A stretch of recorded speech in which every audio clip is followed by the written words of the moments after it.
讲到指挥中心，昨核准莫德纳疫苗会使予12岁到17岁青少年来注。这青少年会使注的这个疫苗就增加有这个辉瑞、辉瑞加莫德纳。指挥中心证实讲，收到16署公文，同意国内莫德纳会使用伫青少年。不过，指挥官陈时中表示讲，这个国内买莫德纳疫苗，依然会保留以第二剂注射为主，青少年主要嘛是注这个辉瑞、辉瑞疫苗。对了，这个代志，专家表示讲，虽然青少年伊获得比例无悬，不过要开学啊，青少年的社会活动力真强真大，所以讲才会考虑予青少年来注射。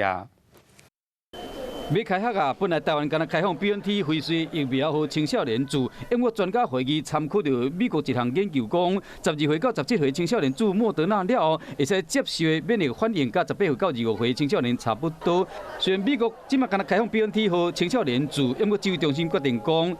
台湾的青少年买在注莫德纳，会不会传给家人？家人又可能会传给其他学校的同学，所以会变成一个社区的传染链。如果没有好好接种疫苗的话，停课会对我们的教育方面会有一些负面的冲击。本来台湾的莫德纳疫苗都无够，即马如果纳入青少年，敢会更较严重。但是中讲，伊优先考虑，予已经注第一剂族群注莫德纳，要安怎分配，都要看教会量才去做安排。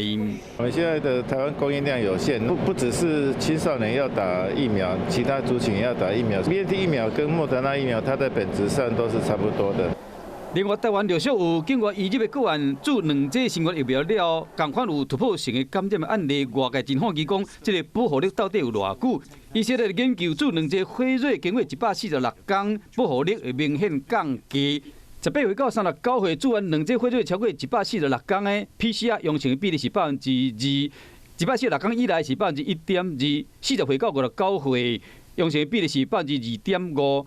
60岁以上注完超过146天，加146天以内冇差。